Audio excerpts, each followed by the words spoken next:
तालीम औरतों को भी देनी जरूर है। लड़की जो बेपढ़ी हो तो वो बेशूर है। तालीम औरतों को भी देनी जरूर है। लड़की जो बेपढ़ी हो तो वो बेशूर है। हुस्ने मुआशरत में सरासर फुतूर है और इसमें वालिदैन का बेशक कसूर है। 3 लाख मुसलमान लड़की मुसलमान के घर से भागी, मुसलमान के घर में नहीं गई, मुसलमान के घर से भाग गई 3 लाख मुसलमान लड़की। क्यों भागी? तो लिखा, बाप ने स्क्रीन टच मोबाइल हाथ में दे दिया, बेखबर हो गया लड़की किससे बात कर रही है, कहां जा रही है, कहां से आ रही है। सूने घर में बकरी सवासी, बड़की भाग गई, ईमान गया, आबरू गई। लड़की कम गुनहगार है या माँ बाप ज्यादा गुनहगार? माँ बाप को जोश हुआ बेटी को पढ़ाएंगे, बहुत अच्छा। दाखिल करना था लड़की के स्कूल में, कर दिया लड़के के स्कूल में दाखिल। लड़की को लड़के के स्कूल में दाखिल किया, इश्क और मोहब्बत के चक्कर में लड़की भाग गई, ईमान अलग गया, आबरू अलग गई। लड़की कम गुनहगार है या माँ बाप ज्यादा गुनहगार? गरीब से गरीब लड़की से गाड़ी का सवाल हो रहा है शादी पर, सामान का नगद सवाल हो रहा है शादी पर, तिलक का नगद रुपए का सवाल हो रहा है शादी पर। गरीब की लड़की भाग गई, गैर के घर चली गई, आबरू अलग गई, ईमान अलग गया। लड़की कम गुनहगार है, माँ बाप कम गुनहगार है, ये सारे के सारे समाज गुनहगार है। एक मिसाल पर पैगाम खत्म कर रहा हूं, ध्यान से सुनिए। डीजे का डांस चल रहा था, तो एक लड़की फातिमा होकर के डांस कर रही थी। उस पर उसने एक मिसरा पढ़ा, खुदा जाने के किस्मत में हमारी क्या लिखा होगा। खुदा जाने के किस्मत में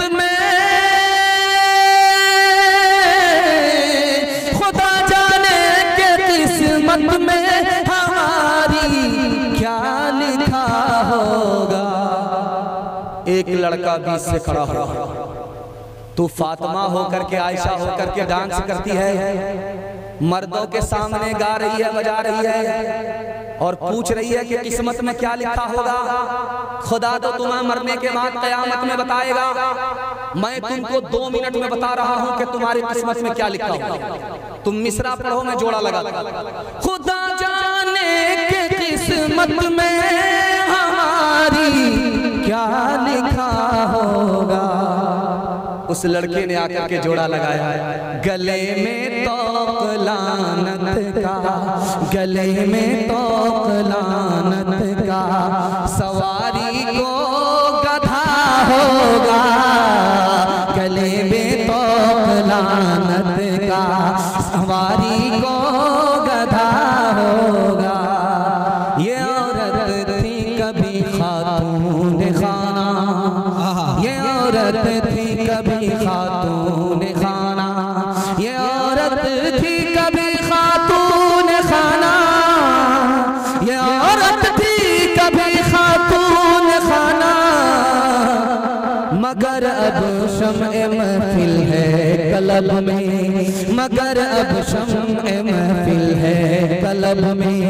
ये औरत जो के सरता पारा, ये औरत थी, ये औरत जो के थी सरता पारा, ये औरत जो के थी सरता पारा। नजर आती है अब ये सब को सब में, नजर आती है अब ये सब को सब में। आखिरी सवाल, आखिरी पैगाम औरतों के हवाले से आप लोग सुनने के लिए तैयार हैं? जोश के साथ हाथ उठाइए इंशाअल्लाह। बहन से दादा साली पर मेहरबान होंगे, हाथ उठाइए इंशाअल्लाह। हाथ उठा करके चारों तरफ देख रहा, कोई देख तो नहीं रहा। खैर माशाल्लाह बड़े बड़े की चोरी पकड़ी जा रही है। औरतों को देखेंगे आप, कांटा होता है और उसमें कपड़ा बुनती है, स्वेटर वगैरह देखिएगा, 2 कांटा होता है, चला चला करके बुनती रहती है। चिराग जल रहा था, कांटे में 3 औरत कपड़ा बुन रही थी। बादशाह की सवारी गुजर रही, एक औरत कह रही वो जा रहा, दूसरी औरत कह रही वो नहीं, तीसरी औरत कह रही वो तो है। बादशाह के कान खड़े, कोई औरत नहीं है, जासूस। पुलिस वाले को भेजा कि तीनों को पकड़ करके लाओ। जब तीनों औरत सामने आई बादशाह के, तो एक औरत कहती है वही तो है, दूसरी औरत कहती है वो होते तो वो होते, तीसरी औरत कही वो नहीं वो तो है। अब बादशाह का और दिमाग खराब हुआ कि पहली बार क्या कहा कुछ नहीं समझा, दूसरी बार क्या कहा कुछ नहीं समझा। बादशाह हाथ जोड़ करके खड़ा हो गया कि बेटी समझाओ, पहली बार क्या कहा, दूसरी बार क्या कहा। क्या बादशाह सलामत माफ कीजिएगा, जिस औरत ने कहा वो जा रहा है, वो आपको मुराद नहीं ले रही थी, बल्कि चिराग का उजाला जा रहा था। उसने कहा वो जा रहा है यानी उजाला जा रहा है। तो दूसरी औरत ने कहा वो नहीं है यानी तेल नहीं। तीसरी औरत ने कहा वो तो है, तेल तो है, फिर उजाला क्यों जा रहा है, ये मतलब था। बादशाह ने ठंडी सांस ली कि चलो मेरे खिलाफ नहीं बोला। तो फिर बादशाह ने हाथ जोड़ करके कहा, दूसरी बार जो कहा सामना किया, कहा वही तो है। दूसरी ने कहा वो नहीं वो होते तो वो होते, तीसरी ने कहा वो नहीं वो तो है, इसका क्या मतलब। तो औरतों ने मुंह पर कपड़ा रख करके कहा माफ कीजिएगा बादशाह सलामत। जिस औरत ने कहा वही तो है यानी ये बादशाह नहीं है, बैल है। बादशाह होकर के औरत की बात को समझता नहीं है, ये बैल है। तो दूसरी औरत ने कहा वो होते तो वो होते, अगर ये बैल होते तो दुम पीछे लटकी भी होती और ऊपर 2 सिंग होती। तो तीसरी औरत ने कहा वो नहीं वो तो है, अगर बैल नहीं गधा तो है। ये जो बगल में औरतें बैठी हुई हैं, आप अपने बेटे से ज्यादा बेटी को पढ़ाइए। क्यों? बेटी 4 मंजिल में पहुंचती है। पहली मंजिल में वो बेटी है, दूसरी मंजिल में वो बीवी है, तीसरी मंजिल में वो माँ है, चौथी मंजिल में वो सास है। बेटे से ज्यादा बेटी को जब पढ़ाएंगे तो 1 नंबर बेटी आगे चलकर 1 नंबर बीवी बनेगी, 1 नंबर बेटी आगे चलकर 1 नंबर माँ बनेगी, 1 नंबर बेटी आगे चलकर 1 नंबर सास बनेगी। बेटी पढ़ती है, खानदान पढ़ता है, बेटा पढ़ता है, तन्हा बेटा पढ़ता है। बाप बेटी का झगड़ा हो गया, अदालत में आ गया। बाप ने कहा कि मेरी बेटी ने अपनी मर्जी से निकाह किया है। बेटी ने कहा मैंने अपनी मर्जी से निकाह नहीं किया है। तो बाप ने पूछा कि जब काजी साहब निकाह पढ़ा रहे थे तो तुम्हारी बेटी ने दस्तखत किया था? का दस्तखत तो नहीं किया था, जबान से कहा था। का जबान से क्या कहा था? का जबान से साफ साफ नहीं कहा था, हूं कहा। तो अब बाप से कहा कि तुम तो, बेटी से कहा तुम तो गलत करती हो कि जबरदस्ती तुम्हारा निकाह हुआ है, तुमने तो अपनी मर्जी से निकाह किया है। तो बेटी ने कहा कि हाकिम साहब मैंने हूं नहीं कहा था। जब मेरे बाप ने कहा था कि बताओ ये लड़का कबूल है, तो मैंने हूं नहीं कहा था, मैंने ऊं कहा था।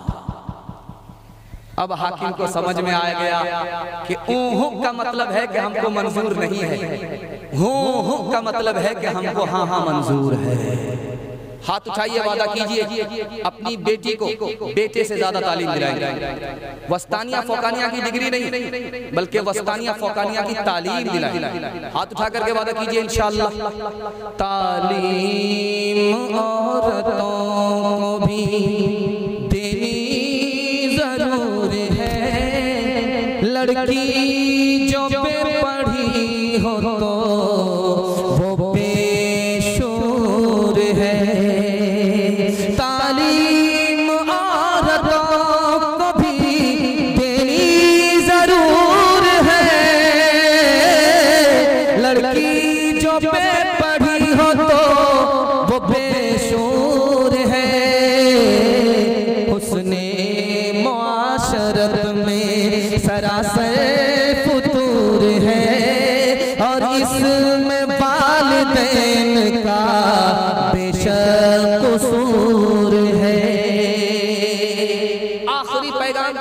जो मैं अपनी तरफ से सुना रहा हूँ, मेरा कोटा पूरा हो चुका है और मैं एक बार आपको फिर दुआ दे रहा हूँ कि जो जलसा देखने वाले थे वो तमाशा करके चले गए, जो जलसा सुनने वाले हैं वो अभी तक बैठे हुए।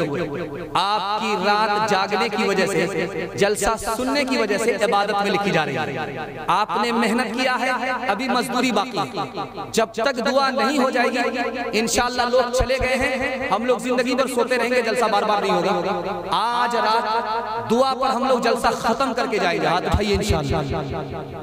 माँ बाप की खिदमत के हवाले से आखिरी पैगाम सुना देता हूँ, 1 मिनट, सिर्फ 1 मिनट में पैगाम सुना रहा हूँ। दस्तरखान लगाया, माँ ने खाना ला करके रखा, जब खाने लगा तो सालन में तरकारी में मजा नहीं आया, तो माँ से खिसिया करके कहा कि माँ तू बूढ़ी हो गई है, तुझको आज तक तरकारी पकाने नहीं आया। माँ ने कहा बेटा मुझसे क्यों खफा हो रहा है, तेरी बीवी ने बनाया। तो कहता सुबहान अल्लाह, माशाअल्लाह, अल्हम्दुलिल्लाह, इतना मजा आ रहा है। वही तो सोच रहा था कि जिंदगी में पहली बार ऐसा मजा आया। तो माँ ने कहा बेटा तू बीवी का शौहर नहीं है, तू जोरू का गुलाम। कुर्सी पर बैठा हुआ है, उधर से बीवी गाली पर गाली छोड़ रही है, गाली का गोला छोड़ रही है, ये सर पर हाथ रख करके बैठा हुआ है, कोई जवाब नहीं देता। जब सुनते सुनते बदन छलनी हो गया तो सीना तान करके कुर्सी से उठा और बोला अफसोस कि तू मेरी बीवी है, मैं तुमको कुछ नहीं कह रहा हूँ, तेरी जगह अगर मेरी माँ होती तो हड्डी पसली एक कर देती। चाहे हरिपुर हो चाहे बारसोई हो, हर जगह का दस्तूर है, जब पहली बार लड़की ससुराल जाती है तो मैके वापस आ जाती है जल्दी। 1 दिन में आ जाती है, 2 दिन में आ जाती है, 3 दिन में आ जाती है, चाहे हरिपुर हो चाहे बारसोई हो, कहीं की भी लड़की हो। जब उसकी पहली बार शादी होती है, वो पहली बार ससुराल जाती है तो ससुराल से जल्दी आ जाती है, 1 दिन में, 2 दिन में, 3 दिन में। अब जब वो ससुराल से अपने घर आती है तो होता क्या है ये दिखाने के लिए जा रहा हूं, इस पर पैगाम को खत्म कर। जब लड़की पहली बार ससुराल से आती है तो घर की औरतें घेर लेती, सवाल जवाब होता है। एक औरत कहती है कि ससुराल से आ रही हो, ससुराल कैसी थी? तो लड़की कहती सुभान अल्लाह। दूसरी औरत पूछती है कि तुम्हारे शौहर कैसे थे? तो लड़की कहती माशाअल्लाह। तीसरी औरत कहती है तुम्हारे ससुर कैसे थे? तो लड़की कहती है अल्हम्दुलिल्लाह। चौथी औरत कहती है सब फालतू सवाल है, असल सवाल का जवाब दो, तुम्हारी सास कैसी थी? तो लड़की कहती है अस्तगफिरुल्लाह, ला हौला वला कुव्वता इल्ला बिल्लाह, जल्ले तू जलाल तू उस बला को टाल। तो माँ होती है, समझ गई मेरी बेटी को सब पसंद है, सास पसंद नहीं है। माँ अदब भी देती है, हौसला भी देती है। माँ ने कहा बेटी तुम्हारे जवाब से मुझको सदमा हुआ, तुमको सब पसंद है, सास पसंद नहीं है, लेकिन मेरे सवाल का जवाब दो। पहली बार जब मैके से ससुराल गई थी कौन लेकर के गई? तब मेरी सास आई थी, 100 लड़की ने हमको पसंद किया था, 99 को छांट करके अपने बेटे की बहू बना करके मुझको मैके से ससुराल ले गई। अब माँ ने मौके का चौका मारा, बेटी ये सास का ही एहसान है, इतनी अच्छी ससुराल, ये सास का ही एहसान है, इतने अच्छे शौहर मिल गए, ये सास का ही एहसान है, इतने अच्छे ससुर मिल गए। बेटी सास बला और मुसीबत नहीं होती, कभी माँ होती है, कभी माँ से बढ़कर होती है। हाथ उठाइए, वादा कीजिए माँ बाप की खिदमत करेंगे इंशाअल्लाह, शादी के बाद सीधे ससुराल में रहेंगे। हाथ उठाइए इंशाअल्लाह। माँ बाप की खिदमत में दिलो जान लुटाओ, कुरान का फरमान है तुम इसको निभाओ। करो माँ बाप की खिदमत तुम्हारे काम आएगी, यही खिदमत तुम्हें अल्लाह से जन्नत दिलाएगी, बढ़ाएगी तुम्हारी उम्र के अय्याम, ये खिदमत अता होगी बफैज़े की बुरिया, रोज़ी में भी बरकत, अल्लाह की रहमत साया फगन होगी, मिसले कमर किस्मत जलवा फगन होगी। ये कश्ती अमल की है, इसे पार लगाओ, कुरान का फरमान है तुम इसको निभाओ। 3 वादे पर पर खड़े हो जाइए, चलते चलाते, ये बंगाल और बिहार का इलाका है, चलते चलाते आखिरी एहसान आपके सामने नकल करके जाना चाहता हूँ, सिर्फ आधा मिनट। आप लोग सुनने के लिए तैयार हैं? एक बार जोश के साथ हाथ उठाइए इंशाअल्लाह। ये जो देख रहे हैं आप मोबाइल एक से एक लगे हुए हैं, देख रहे हैं? रात में किसी वक्त में उठ करके 5 मिनट मोबाइल देखिए, आपकी 1 घंटे की नींद आंख से उड़ जाएगी। 5 मिनट, सिर्फ 5 मिनट मोबाइल देखिए रात में, आंख से नींद उड़ जाएगी, 1 घंटे तक नींद नहीं आएगी। और 5 मिनट के लिए आप वजू करके खुदा के घर में आ जाइए। अभी 5 मिनट गुजरे हैं, आपको नींद का झटका पर झटका आएगा। जुमा के दिन इमाम खुतबा देता रहता है, लोग सोते रहते हैं, झटका पर झटका आता है। मस्जिद में 5 मिनट के लिए आए, नींद पर नींद आ रही है, मोबाइल 5 मिनट के लिए खोल करके देखा, आंख से नींद उड़ गई। फर्क क्या है दिखाने के लिए जा रहा हूं। जब आदमी मोबाइल देखता है तो रूह परेशान होती है, दिल परेशान होता है। जब दिल को सुकून नहीं तो नींद नहीं आती। जब खुदा का बंदा वसूल करता है, अल्लाह के घर में आता है तो रहमत नाज़िल होती है, उसके दिल को सुकून मिलता है। नींद फूल पर आती है, कांटे पर नहीं आती। हाथ उठाइए, वादा कीजिए, नमाज पढ़ेंगे जिंदगी भर, नमाज पढ़ेंगे, हाथ उठाइए इंशाअल्लाह। खुदा को राजी करेंगे जिंदगी भर, हाथ उठाइए इंशाअल्लाह।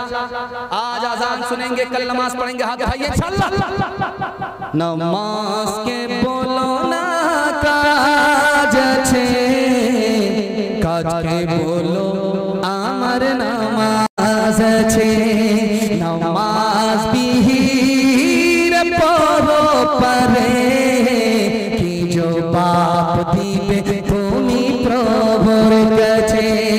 फजर कटे घूमेर घरे, जोहर कजे कजे।